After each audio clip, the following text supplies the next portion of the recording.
Hey, Todd Ault here. I'm so happy to present you this keynote speaker from our Risk On Business Conference. I hope you enjoy it as much as I did.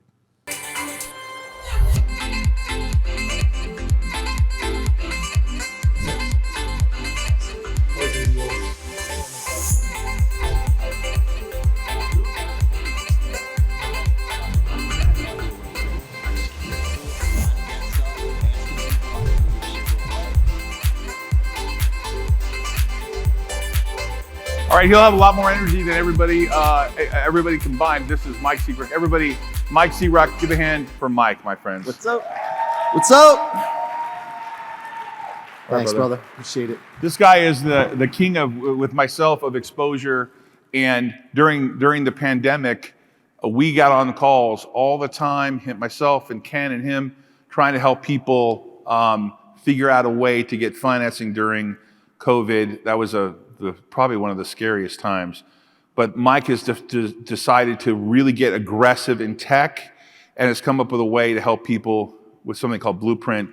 Anybody who wants to start a business or do something or get creative, Mike has solutions. You guys got to listen to him. Mike. Well, thank you, Todd. Thank you. Can we give it up for Todd and the Risk On team? I mean, are you guys awake? A little louder? Why doesn't everybody stand up for me, please, real quick? Stand up. Let's wake it up a little bit. I know you had a break and you probably were in there eating muffins and all these carbs and got you all tired. Carlos, right?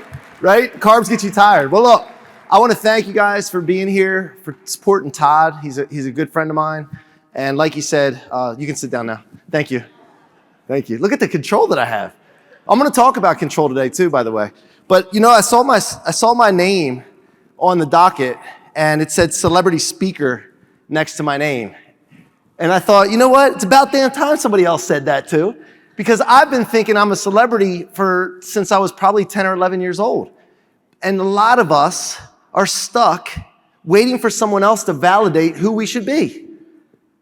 And I'm not cool with that. So I'm a celebrity speaker, and now I've been called a celebrity speaker, but I've been one for a long time. And I want you guys to start thinking about this as well. Start stepping into who you should be, right? Let's give it up for us. Let's give it up for us. Come on. All right, so I want to start, first of all, the last 4 years of my life, I've accomplished more than the prior 41 years. And that's all stemmed from a formula that I put into place. I finally figured some things out, and I'm the type of guy that when I figure things out, I become an evangelist about it. I got to share it with people because I'm not good enough just doing it by myself, because it gets lonely when you start taking a journey. It gets lonely when you go places and there's nobody there to hang out with, talk with, laugh with. So I want to share that with you, but let me just go over these past 4 years, some things that have happened. My business has gone up 400%. My wife and my relationship, I've been married, I guess, almost 20 years now, has gone just beyond great, and it gets better every single day. We're in alignment. My relationship with my kids is great. I've lost 20 pounds. Let's see. Thanks. I'm still working on that too. And the other things that have happened is I started 2 tech companies, partnered with Grant Cardone after sitting in a GrowthCon Marlins Stadium in Miami in 2019, watching that 34,000 people all converge in one spot for a business conference, and watching that and thinking to myself, I'm going to partner with that guy someday. I just had a thought. So I did that, 2 tech companies and 3 other companies as well as we're going through this. And I'm now an actor too, by the way. Again, I'm just stepping into being something. I'm taking acting lessons because I want to be a movie star. I just decided and I'm going to go do it. Now, the reason I'm saying this stuff to you and telling you this stuff is not to brag or anything like that. It's to share with you an inspiring story so that you can do it no matter where you are in your life, whether you're just starting out. Maybe some of you are on the downside and just starting to be more conservative with your finances and your life. But all of us, no matter where you are, need to and deserve to play a bigger game. It's not okay to sit back, and it's not about you. A lot of us get so caught up and consumed with ourselves that we just worry about ourselves, and we're like, I'm good enough. I've got a nice family. This happened to me, by the way. You know, I had a mortgage business, and we were jamming, and I had a country club membership. I'd golf 3 days a week, had some great buddies. I'd go home at night, join my family, go on vacations, living a good life. And when 2019 came in January, my stepfather, who raised me since I was 10 years old, suddenly passed away from a heart attack. And when that happened, and many of you probably have gone through a death, someone close to you, someone that meant a lot to you, when that happened, it woke me up. And I started to think to myself, holy cow, like I'm the man now. You know, like that guy that was above me, that was my mentor, that was kind of like taking care of the family. His name was George, by the way. Shout out to George. Great guy, not good with money. Although, no, he was good with money. He didn't have a lot. But he would stretch the dollar like farther than anybody have ever seen it. And he was the kind of like black and white kind of guy where it's like, do good, good things happen. Do bad, bad things happen. Deep voice, never hit us, but would get on your ass if you did something wrong. George passed away. And I remember going to his funeral and trying to go up and talk, giving a eulogy, fighting through tears and emotions. And some of it was because I was going to miss George, but other parts of it were because I knew I was up. It's my turn. And here I was 40-some years old thinking, man, what have I done with my life so far to this point? I was living a good life. I had employees. I was trying to make better for my employees, better lives for my employees, but I had so much inside of me, so much potential just balled up, man. Like I felt like a beast in a cage that just shaking the cage and I couldn't get out. And I couldn't figure out why this was. And some of you in the audience right now, and maybe some of you watching virtually, you may have this anxiety feeling or misalignment feeling. You may be feeling something's just not right. I don't know what it is. And what I found that was caught up inside of me was all these years of being beat up, teased, bullied, abused from when I was a kid, had all helped cage me up to where I had this potential, I had this vision when I was a kid, and I was scared to go after it anymore. And when you do that, you become a caged animal. You really get this feeling like, I'm capable of so much more. You see, maybe I'm naive, but I believe I was put here on this planet by an all-powerful creator.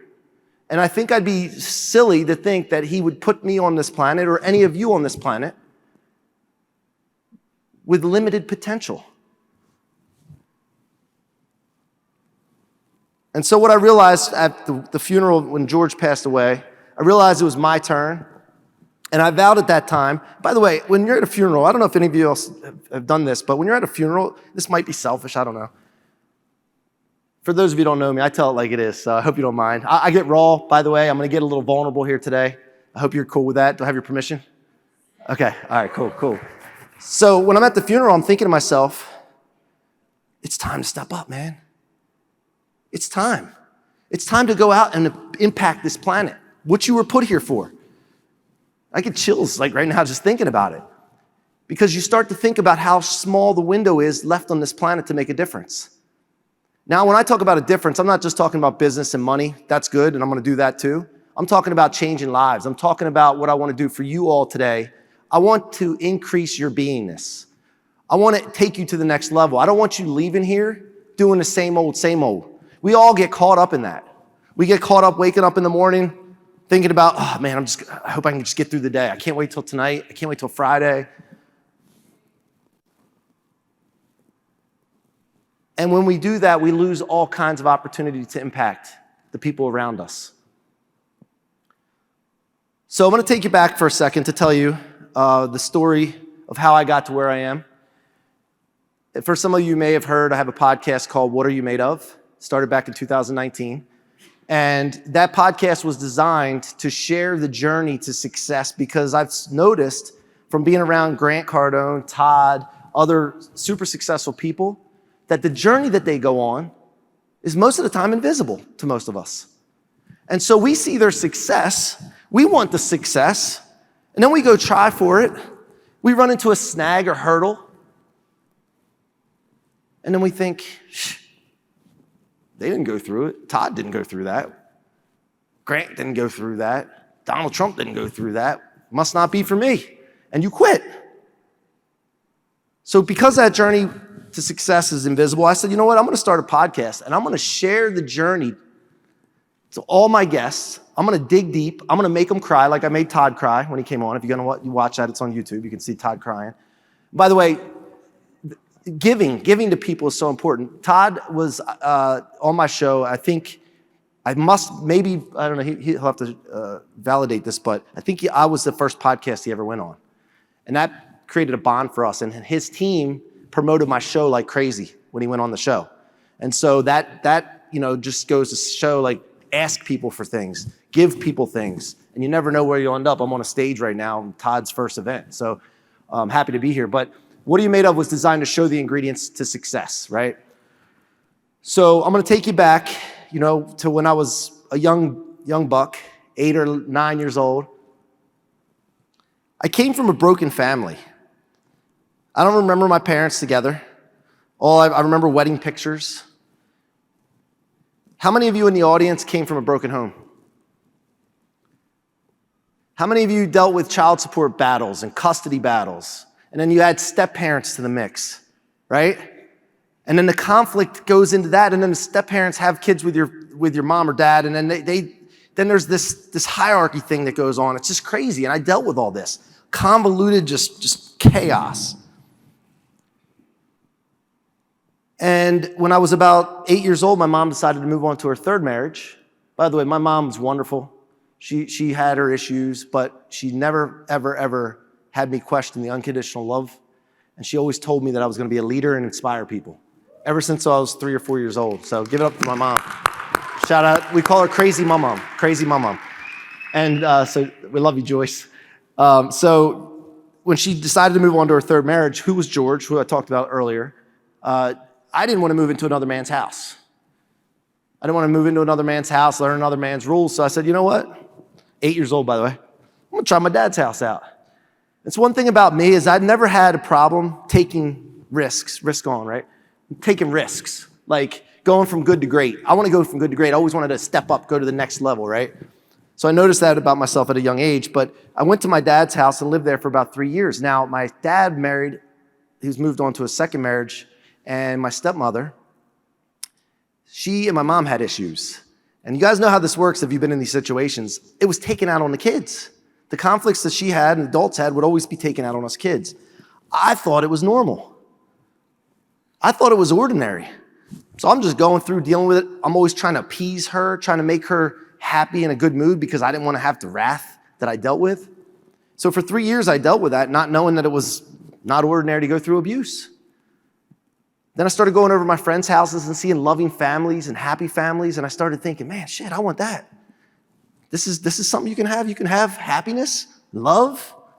Shit, well, what do I got to do to get this? So I told my mom about what was going on. And I told her, I said, listen, I don't know if I'm supposed to say this or not, but there's abuse going on here. I sleep with my baseball bat at night, 9, 10 years old, because of the things I was hearing, the threats that I was hearing. And I knew, I'm going to go to sleep, but I'm going to have a bat, and I'm going to handle business if I need to.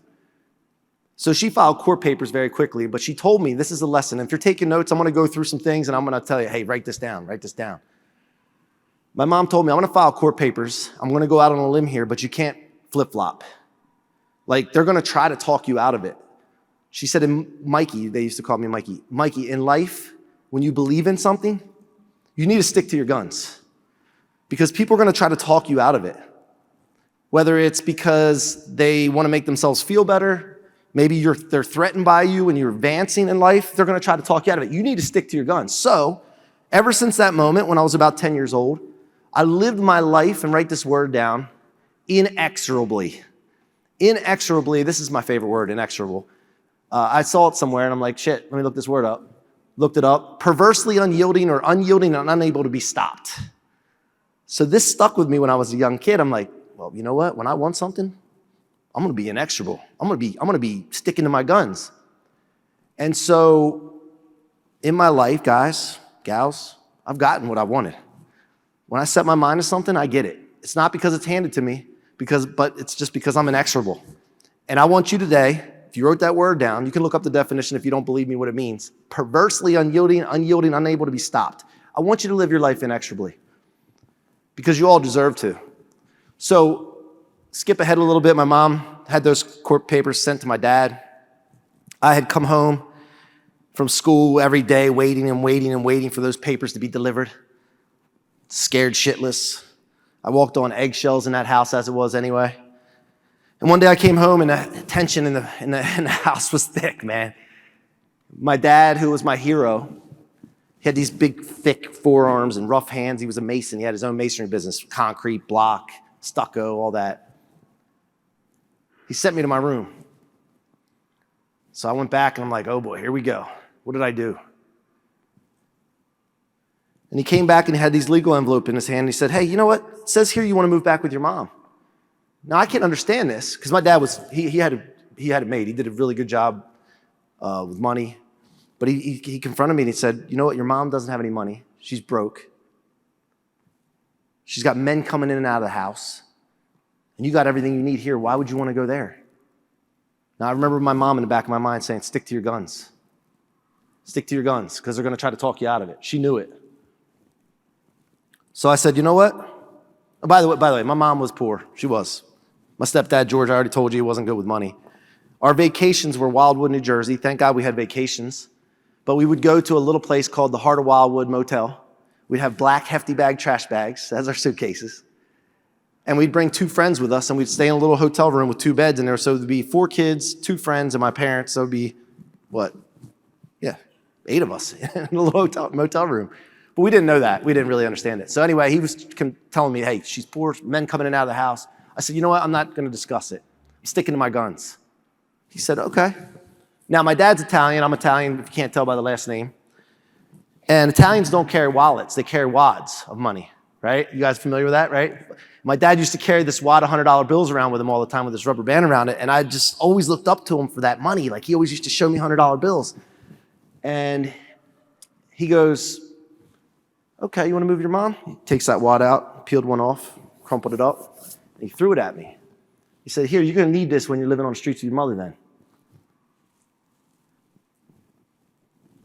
And I thought to myself, you got to be kidding me. Did he really just say that to me? I'm a 10-year-old kid. I'm all going through all this stuff in my mind. Like, I can't even believe this is happening. And he walked out. Then a thought came to my head was like, I'm not going to let him win. I'll show you. And at that moment, a spark was lit. And the rocket fuel law was born. Now, Todd mentioned I wrote the book, Rocket Fuel, Convert Setbacks, Become Unstoppable.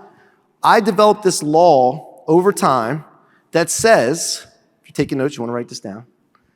If you want to accomplish something in life, and everything you come to that tries to stop you or would slow you down and would slow a normal human being down, I don't think any of you in here are normal, you take it and you store it in your fuel tank instead of your trunk, where most of you are keeping your stuff.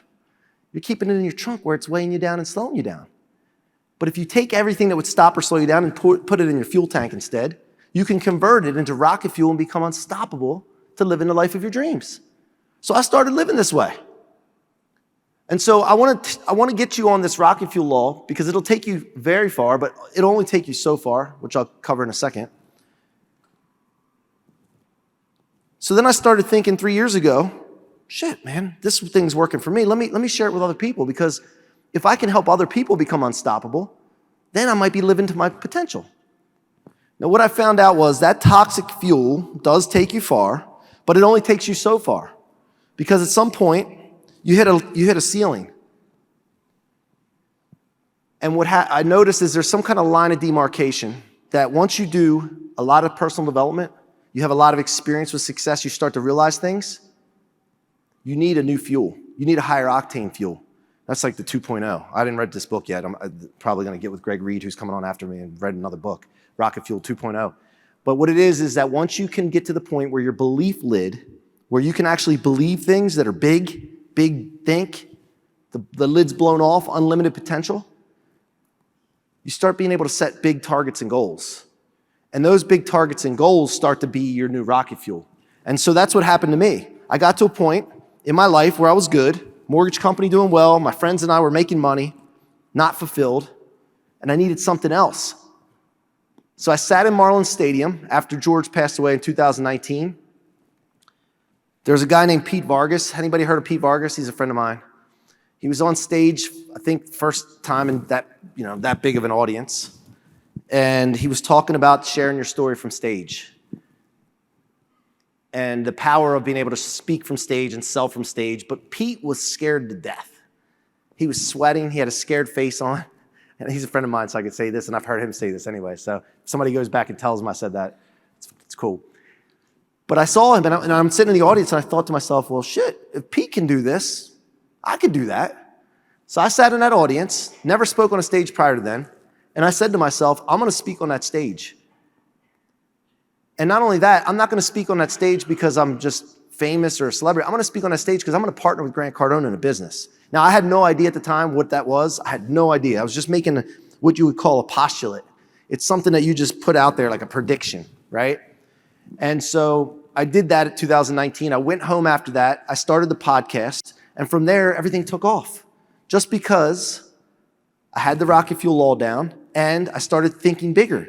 I started thinking about out in the future, cause and create futures, cause and create futures. What can I do next?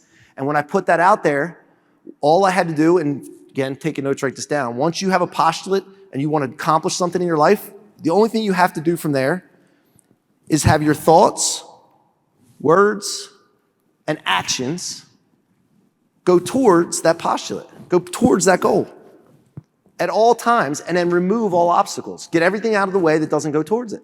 This includes, by the way, your environment. And this is a hard one for some people.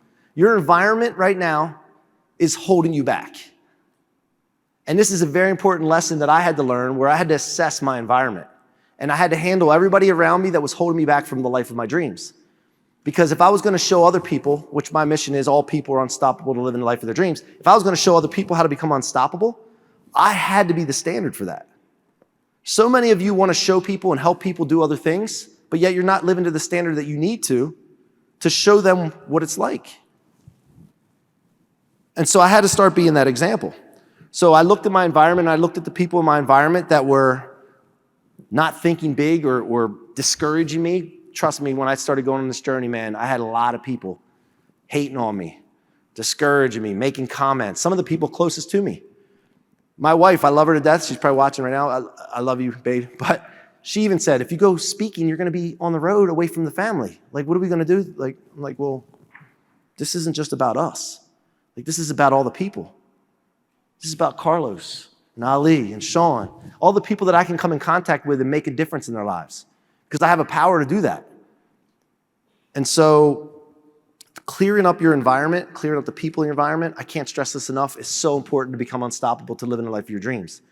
And some of you just have not taken that step yet, or it hurts you to think about a friend or a family member that might be draining you to have to clean things up. Am I with, like speaking to you guys here? Like, you guys getting this? Come on. Don't be afraid to clap. Let's wake it up. Shit. Gosh, damn, shit, man. Everybody falling asleep, man. It's my fault. So look, I just want to go over some slide I have back here, Blooprinted. So a couple years ago, I met a guy named Jared Yellen. I started getting really big on social media. Instagram blew up, went up to 150-some thousand followers, got the blue check, the little verification check. Really, that changes everything. It's all perception. When I message people, DM people, famous people, big celebrities, successful people, they freaking answer the DM now, the direct message, for those of you who don't know what DM means. And so they answer. So I got that, and then I started on this journey, and I DM'd this guy named Jared Yellen. Now, Jared Yellen had a successful tech company. And Jared Yellen did not have a good Instagram. No following, a couple posts here or there. And he said, hey, man, do you think I can come on your podcast? And I think it was his assistant that said that. But can I come on your podcast? And I'm like, nah, I don't know about that, man. Your Instagram's kind of weak, bro. And he goes, I said, how about an IG Live? Let's do an IG Live together. Well, let me tell you something. I was this close to blowing an opportunity of a lifetime that's going to affect millions of people. Because what happened after that, we had an IG Live, we hit it off. He told me he had a successful tech company with 40,000 paying users. And he became, just like every entrepreneur would love to have happen, he became obsolete in his tech company, where the tech company was running, and he spent maybe, an hour a week in it. And he was walking on the beach in Connecticut, mid-30s, making plenty of money. Remember the good life, right? Good life instead of great, good. And he said, what am I going to do next? And the next thought that came to his head for some reason was, hey, I just did a successful tech company. Why not do it 10,000 more times? Yeah, I said that, 10,000 more times. And I heard him say this, and I'm like, well, shoot, I want to say that he's crazy. I want to say, you're not going to, how are you going to, I want to say this stuff, right? It's going through my mind. Like, I want to call him like, dude, you're whack. Crazy, man. But I remember, like, I'm on this big journey myself, and I don't want like when people do that to me. So I said, you know what, man? I want to help you. Let's do it. You're crazy and on to something. And so there, a journey started where I had no tech background whatsoever. I'm what you call a non-tech founder, and so is Jared. And he has this infrastructure in India where he can develop tech, go to market, legal, HR. We have all this foundation to help people that have tech ideas launch tech companies. And so we started on this journey, and in my life, I noticed with all the brokenness, drug addicts, alcoholics, depression, suicide, like all things that I dealt with as a kid, which I didn't get into today, but I noticed one thing, that my grandfather, my uncles, and my dad were all construction. They always had blueprints around. Anybody that's been in construction, did you guys grow up with blueprints laying around the house? My dad used to have blueprints open up. He'd be on the phone. I see you back there, Brian. They have the blueprint, and the only time that my life had any control or semblance of control, or my parents had control, was when they were looking at a blueprint, when they were following a blueprint. So I said to Jared, I said, look, man, I'm a people builder. I coach people. He's like, well, how are you going to scale that? I'm like, I don't know. He said, tech, man, tech. Tech's infinite scale, and it's infinite reachability. And I'm like, all right, well, let's go. Let's do it. So we decided to launch a product called Blooprinted. And Blooprinted, what it does, there's a lot of course content out there. There's a place for that. There's, you sit there and consume a lot of videos. But what I noticed with when I developed courses and when I took courses, and I spent a lot of money on courses, what I noticed was it was all consumption-based. And when I got done a course, if I even finished, I didn't know where to start, where to go. So, I said, you know what, Jared, let's do something. Let's change personal and professional development. Let's do something innovative. And so we decided to create Blooprinted, which is a step-by-step guide to achieve anything. So it's a marketplace where people can go and they can buy step-by-step guides to achieve, whether you want to start a podcast, whether you want to, hey man, let's get into IndyCar. How do I start an IndyCar team? It gives you a step-by-step guide. All you got to do is follow it. It gets rid of all the fluff of courses and gets people to take action. And so we're setting a personal and professional development on its side, the industry on its side, with Blooprinted. And what I wanted to do for you today, we're not pitching anything, we're just giving this away to you. If you can get your phone out and go to blooprinted.com/risk on. And I put a blueprint together just for you on how I get 100x return on my time and money when I go to events. I spend a lot of money in events, a lot of time in events. And so I wanted to share this with you, how I do that. So if you go there, blooprinted.com/risk on, check it out, sign up, and you also stay up to date with what we're doing with Blooprinted. We're actually in a raise right now. If you want to come along for the ride in early stage tech, I believe everybody should have part of their portfolio in every early stage tech. I'd love for you to come along and join us on the ride. And with that being said, until next time, I'm C-Roc. Be unstoppable. Everybody, Mike C-Roc. Thanks, man. There you go. Thanks for watching. Risk on, everybody.